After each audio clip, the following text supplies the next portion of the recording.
নমস্কার, আমার নাম শঙ্কর। আমি একজন অবসরপ্রাপ্ত ফৌজি। আসলে আমি কখনো গল্প লিখি না, কিন্তু একবার পরিতোষের সঙ্গে নিজের একটি অভিজ্ঞতা ভাগ করে নিয়েছিলাম।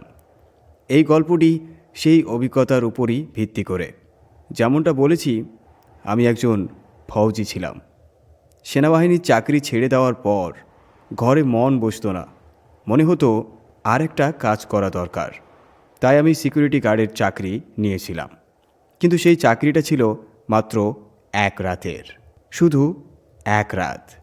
কেন শুধু এক রাত, তা এই গল্পেই আপনারা জানতে পারবেন। তখন আমার মনে হতো সীমান্তে গুলির মুখোমুখি হওয়ার চেয়ে ভয়ঙ্কর আর কী বা হতে পারে। কিন্তু যে জায়গায় আমি কাজ করতে গিয়েছিলাম, সেই বোর্ডিং স্কুল আমার এই সমস্ত ভুল ধারণা ভেঙে চুরমার করে দিয়েছিল। ঘটনাটা 2001 সালের। এখানে আমি সেই স্কুলের বা সেই জায়গার নাম বলতে পারবো না।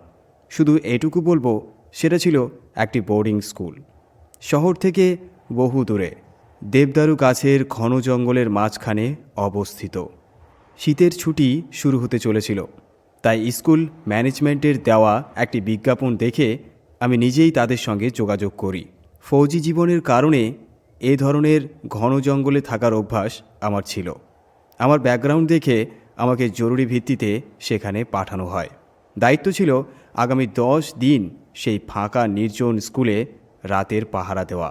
সেই সন্ধ্যাবেলায় আমি সেখানে পৌঁছাই। আবহাওয়া ভীষণ খারাপ ছিল, চারিদিকে ঘন কুয়াশায় ঢাকা। বাস থেকে নেমেই একটা টিনের ছাউনি দেওয়া চায়ের দোকানে গিয়ে রাস্তা জিজ্ঞেস করলাম। দোকানদারটি চোখ বন্ধ করে একটি টিনের বাক্সের ওপর বসেছিল। আমি তাকে ডাকলাম, এই যে বাবা, ঘুমিয়ে পড়েছেন নাকি? সে হঠাৎ চোখ খুলে ফেলল, যেন দোকানে বসে বসে ঝিমানোর অভ্যাস তার বহুদিনের। চোখ খুলেই সে হালকা হেসে উঠল। হয়তো ভেবেছিল কেউ চা খেতে এসেছে। আমি বললাম, এখান থেকে সামনে যাওয়ার রাস্তা কোনটা? আশেপাশে কোনো বোর্ডিং স্কুল আছে কি? তার মুখের হাসি সঙ্গে সঙ্গে মিলিয়ে গেল। যে হাতটা সে চায়ের পাত্রের দিকে বাড়িয়েছিল, সেটা মাঝপথেই থেমে গেল। রুক্ষ গলায় বলল, চা খাবেন? আমি একটু অবাক হলাম। আমি তো শুধু রাস্তা জিজ্ঞেস করেছি। তবুও ভদ্রতার খাতিরে মিথ্যে হেসে মাথা নাড়লাম। সে তাড়াতাড়ি উনুন জ্বালালো, পাত্র বসালো, চায়ের উপকরণ দিল। আমি চুপচাপ দাঁড়িয়ে রইলাম। চা তৈরি হয়ে গেল। ভেজা হাত কাপড়ে মুছে ছেঁকে সে বলল, শুনেছি কয়েক মাস আগে ওই স্কুলের পুরনো চৌকিদার দীনানাথ হঠাৎ তার মৃত্যু হয়েছে। অতিরিক্ত ঠান্ডায় নাকি হার্ট অ্যাটাক হয়েছিল। খুব বড় মানুষ ছিল তিনি ঠান্ডা সহ্য করতে পারেননি। যতদূর জানি এখন আর কেউ সেখানে চৌকিদার হিসাবে থাকতে চায় না। দীনানাথই একমাত্র ছিল যে বছরের পর বছর ওই জায়গাটা দেখাশোনা করত। বাকিরা কয়েকদিনের মধ্যেই পালিয়ে যায়।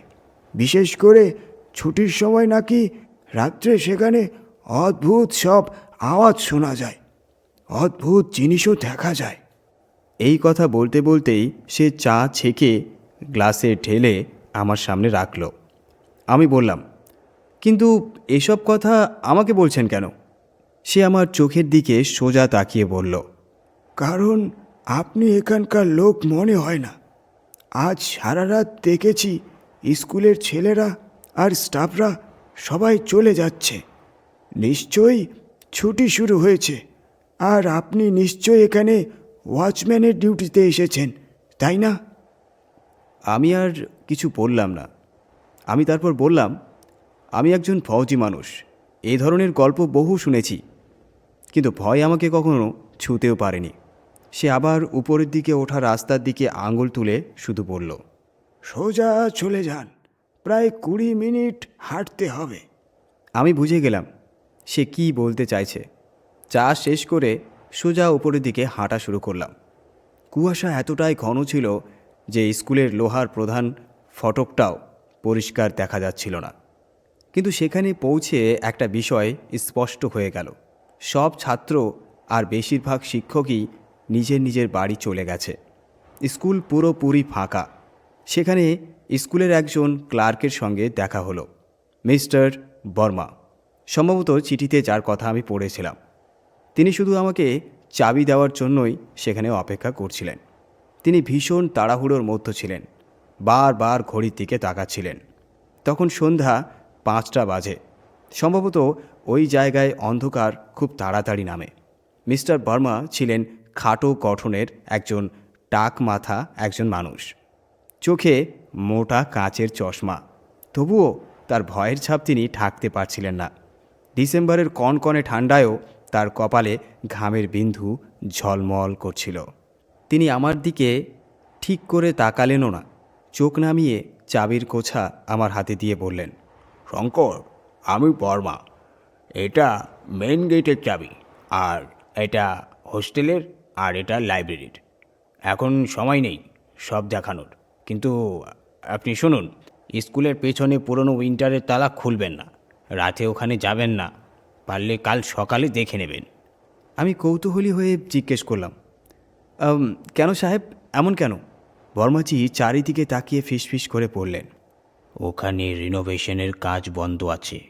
বিল্ডিংটা খুবই দুর্বল, কিন্তু ভেঙে পড়লে অযথা ঝামেলা বাড়বে। আর হ্যাঁ, উইঙ্গের দিকে করিডোরে রাউন্ড দেবেন না। রাতে যতটা সম্ভব গার্ড রুমেই থাকবেন।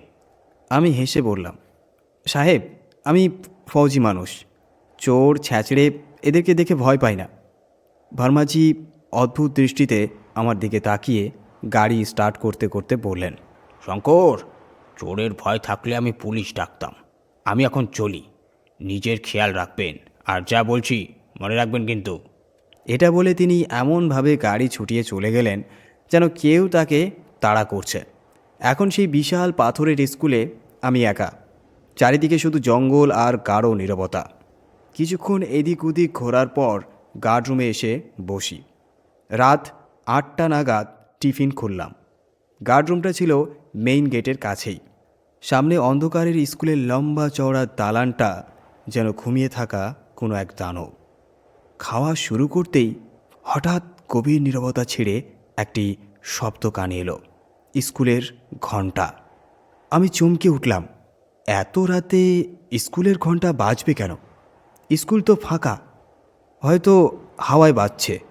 কিন্তু হাওয়াও এত জোরে ছিল না যে পিতলের ভারী ঘণ্টা বাজতে পারে। এই ভাবনা নিয়েই টর্চ আর লাঠি হাতে গার্ডরুম থেকে বেরিয়ে চেঁচিয়ে উঠলাম, এই, কে আছে ওখানে?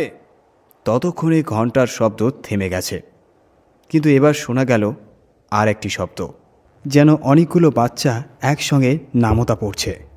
আওয়াজটা খুবই মৃদু ছিল, যেন কোনো ক্লাস চলছে। আমি ভালো করে কান পাততেই পৌঁছলাম শব্দটা স্কুলের প্রথম তলা থেকে আসছে। আমার ফৌজি মন বলল, হয়তো গ্রামের কিছু ভবঘুরে ছেলে স্কুলের ভেতর ঢুকে পড়েছে। আমি টর্চের আলো স্কুলের জানালার দিকে ফেললাম। প্রথম তলার একটি ঘরে মৃদু আলো দেখতে পেলাম। আলোটা কাঁপছিল, যেন ঝিলমিল করছে। আমি বিরক্ত হয়ে নিজের মনেই গজগজ করলাম, আজ এই ছেলেগুলোর রক্ষা নেই। মেইন বিল্ডিংয়ের তালা খুলে আমি ভেতরে ঢুকে পড়লাম। ভেতরে ঢুকতেই বুঝলাম ভেতরের তাপমাত্রা বাইরের থেকেও বেশি ঠান্ডা। করিডোরটা ছিল ভীষণ লম্বা, আর আমার টর্চের আলো অন্ধকারে হারিয়ে যাচ্ছিল। সিঁড়ি বেয়ে প্রথম তলায় উঠলাম। এখন নামতা পড়ার শব্দটা স্পষ্ট শোনা যাচ্ছিল, আর সেটা আসছে ক্লাস 4B এর ঘর থেকে। আমি নিঃশব্দে সেই ক্লাসরুমের দরজার কাছে গিয়ে দাঁড়ালাম। দরজাটা সামান্য খোলা ছিল। সরু ফাঁক দিয়ে ভেতরে তাকিয়ে দেখি মাঝারি হলুদ আলো, যেন ঘরের কোনো এক কোণে হ্যারিকেনের মতো কিছু জ্বলছে। আমি হঠাৎ জোরে দরজাটা ঠেলে চিৎকার করে উঠলাম, এই, আজ তোমাদের আর রক্ষে নেই। দরজা খুলতেই মুহূর্তের মধ্যে নিস্তব্ধতা নেমে এলো। ঘরটা ফাঁকা, কোনো বাচ্চা নেই, কোনো শিক্ষক নেই, কোনো হ্যারিকেনও জ্বলছিল না। শুধু দেওয়ালে লাগানো একটি বাল্ব ঝিলমিল করছিল। চারিদিকে ধুলোয় ঢাকা ডেস্ক আর বেঞ্চ পড়েছিল। অসম্ভব, এটা কি আমার ভ্রম ছিল? আমি কপালের ঘাম মুছতে মুছতে ভাবতে লাগলাম, এমনটা কিভাবে সম্ভব? ঘুরে বেরিয়ে যেতে যাচ্ছিলাম, ঠিক তখনই আমার চোখ পড়ল ব্ল্যাকবোর্ডের দিকে। বোর্ডে জমে থাকা ধুলোর উপর তাজা সাদা চক দিয়ে লেখা ছিল, ক্লাস এখনও শেষ হয়নি। লেখাটা দেখে আমার শরীর শিউরে উঠল। স্পষ্ট বোঝা যাচ্ছিল এই লেখা এইমাত্র লেখা হয়েছে। অথচ আমি তো দরজার সামনেই দাঁড়িয়েছিলাম। ঠিক তখনই ঘরের শেষ কোণের বেঞ্চ থেকে হঠাৎ করে কিছু একটা সরে যাওয়ার তীক্ষ্ণ শব্দ ভেসে এলো। আমি ঝট করে টর্চের আলো সেই দিকে ঘোরালাম। সেখানে একটি বাচ্চা বসেছিল। তার গায়ে ছিল স্কুলের পুরনো নীল ইউনিফর্ম, জায়গায় জায়গায় ছেঁড়া, পোড়া, মাথা নিচু করে বসেছিল সে। আমি কাঁপা গলায় জিজ্ঞেস করলাম, তুমি কে? এখানে কিভাবে রয়ে গেলে? বাড়ি যাওনি? ছেলেটা ধীরে ধীরে মাথা তুলল। একটা কর্কশ কড়কড়ি শব্দ হলো, আর ঠিক তখনই আমি ওর মুখটা পরিষ্কার করে দেখলাম।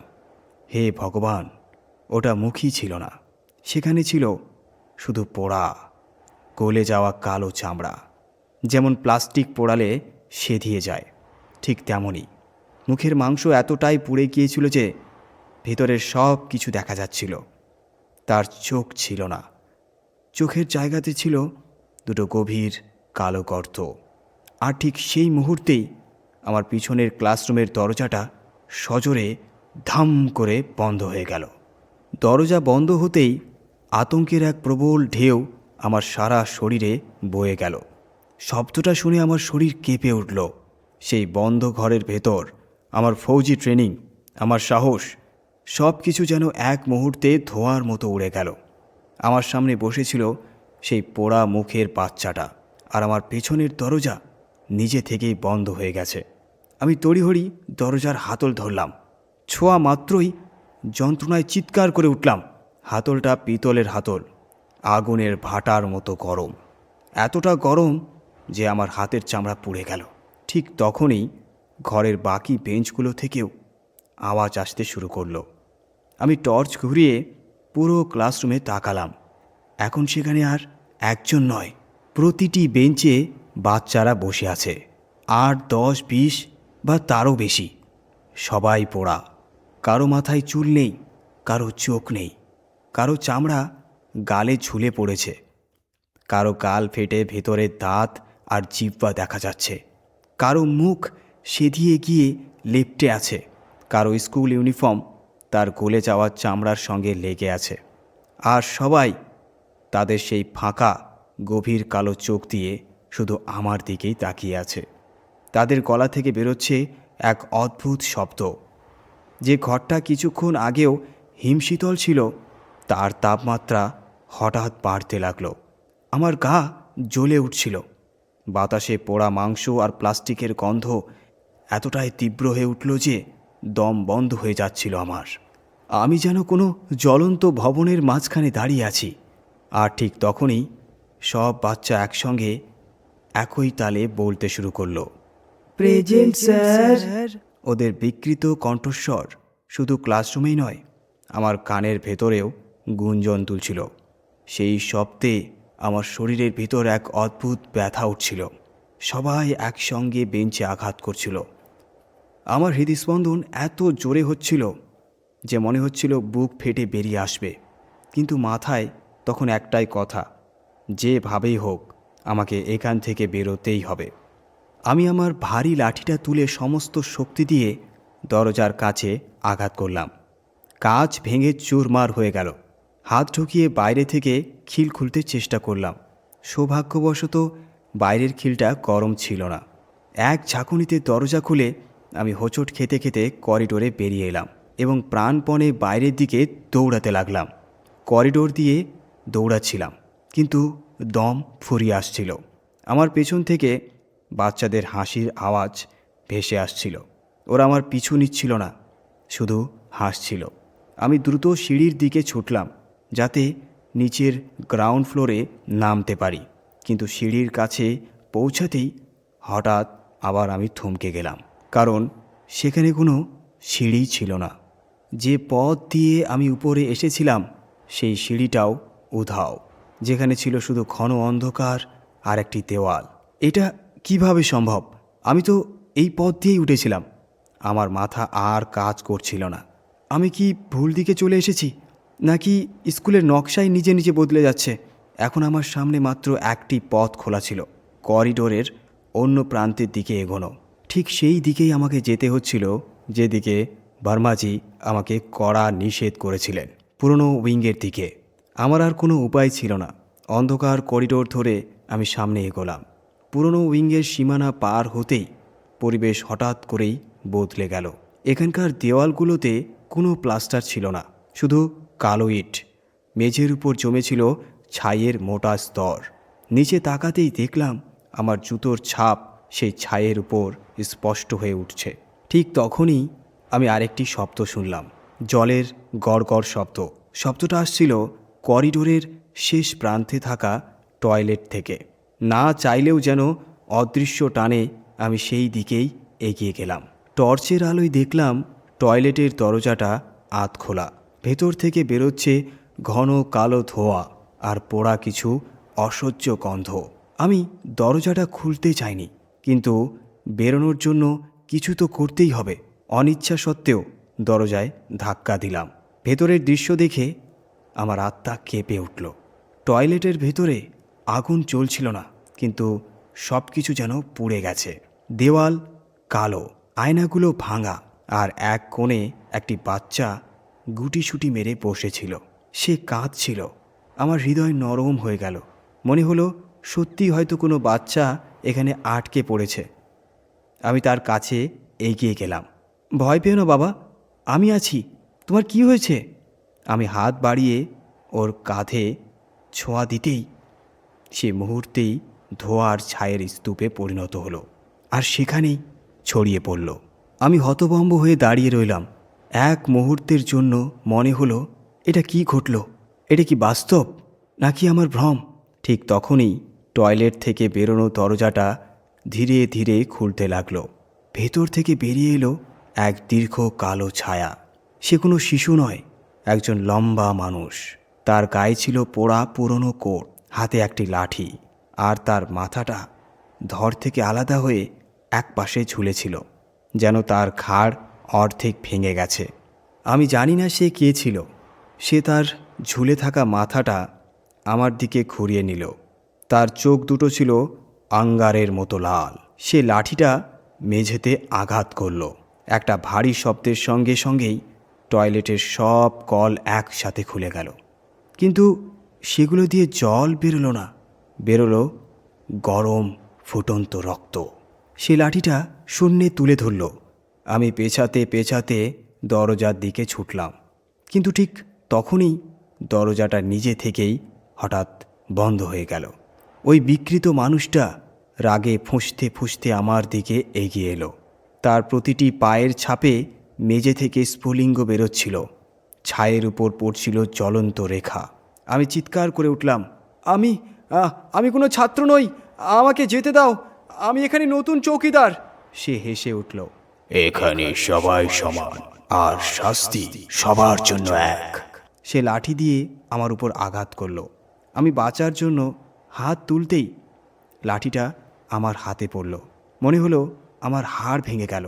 যন্ত্রণায় কাতর হয়ে আমি মাটিতে লুটিয়ে পড়লাম। সে তখন আমার উপর দাঁড়িয়েছিল, মারতেই যাচ্ছিল। ঠিক তখনই বাইরে থেকে আবার স্কুলের ঘণ্টা বেজে উঠল। ঘণ্টার শব্দ শুনে সেই বিকৃত মানুষটা তার ভাঙা ঘাড়টা শব্দের দিকে ঘুরিয়ে থমকে গেল। তার মনোযোগ সরে গেল। আমি সুযোগটা কাজে লাগালাম। সমস্ত শক্তি দিয়ে দরজায় লাথি মারলাম। দরজাটা পুরনো ছিল, পোড়া, কিছুটা পচাও ধরেছিল। এক আঘাতেই সেটা ভেঙে গেল। আমি পিছলে পড়তে পড়তে সেখান থেকে বেরিয়ে করিডোরে গড়িয়ে পড়লাম। মেঝেতে পড়ে কনুই আর হাঁটুনিতে তীব্র যন্ত্রণা পেলাম, কিন্তু সেই ব্যথাই আমাকে হুঁশে ফিরিয়ে আনলো। আমি মরে যাইনি, আমি বেঁচেছিলাম। এখন যেভাবেই হোক আমাকে এই জায়গা ছাড়তেই হবে, কারণ যা কিছু আমার সঙ্গে ঘটছিল, যা কিছু আমি দেখছিলাম, সবই আমার ফৌজি বুদ্ধির বাইরের ব্যাপার। আমি লড়বই বা কার সাথে? আমার মস্তিষ্ক তখন বাস্তব আর বিভ্রমের পার্থক্যই করতে পারছিল না। আমার পেছন থেকে টয়লেটের ভেতর থেকে আবার সেই বিকৃত মানুষের গভীর কণ্ঠ ভেসে এলো, ক্লাস এখনও শেষ হয়নি। এর সঙ্গে সঙ্গে তার লাঠি মেঝেতে ঠেসে চলার শব্দ শোনা যেতে লাগলো। সে খুঁড়িয়ে খুঁড়িয়ে আমার দিকেই এগিয়ে আসছিল। আমি কোনো রকমে উঠে দাঁড়িয়ে করিডোরের অন্য প্রান্তের দিকে দৌড়াতে লাগলাম। পুরনো উইংসের এই অংশটা একেবারে ধ্বংসস্তূপের মতো। ছাদ থেকে প্লাস্টার খসে পড়ছে, জায়গায় জায়গায় ইটের স্তূপ। আমি দৌড়াচ্ছিলাম, ঠিক তখনই হঠাৎ থমকে গেলাম। করিডোরের শেষে, যেখানে পুরনো উইং শেষ হয়ে মূল স্কুল ভবন শুরু হয়, সেখানে একটি লোহার গ্রিল বসানো ছিল, আর সেই গ্রিলে ঝুলছিল একটি বড় তালা। ওটা দেখে আমার রক্ত যেন জমে গেল, কারণ আমি যখন ভিতরে ঢুকছিলাম তখন এই গ্রিলটা খোলা ছিল। তাহলে কে বন্ধ করলো? ভার্মাজি নাকি ওই লোকটা? আমার পেছন থেকে পায়ের শব্দ ক্রমশ কাছে আসছিল। টয়লেটের ভেতরে থাকা সেই মানুষটা এখন করিডোরে পেরিয়ে এসেছে। আমি গ্রিলের কাছে পৌঁছে পাগলের মতো নাড়াতে লাগলাম। খোলো, খুলো, কেউ আছো? দয়া করে খুলো। গ্রিলটা ছিল মরচে ধরা, এক চুলও নড়ল না। মনে পড়ল ভার্মাজি আমাকে চাবির গোছা দিয়েছিলেন। আমার হাত ভয়ে কাঁপছিল, মাথায় চিন্তা ঝড়ের মতো আসছিল, কিন্তু হাত পা ঠিকমতো কাজ করছিল না। কাঁপতে কাঁপতে প্যান্টের পকেট থেকে চাবির গোছা বের করলাম। তাতে ছিল 10-12টা চাবি। কোনটা?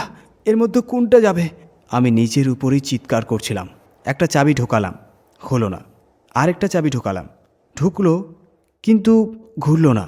এর মধ্যেই পেছন থেকে সেই পচা পোড়া গন্ধ একেবারেই কাছে চলে এসেছে।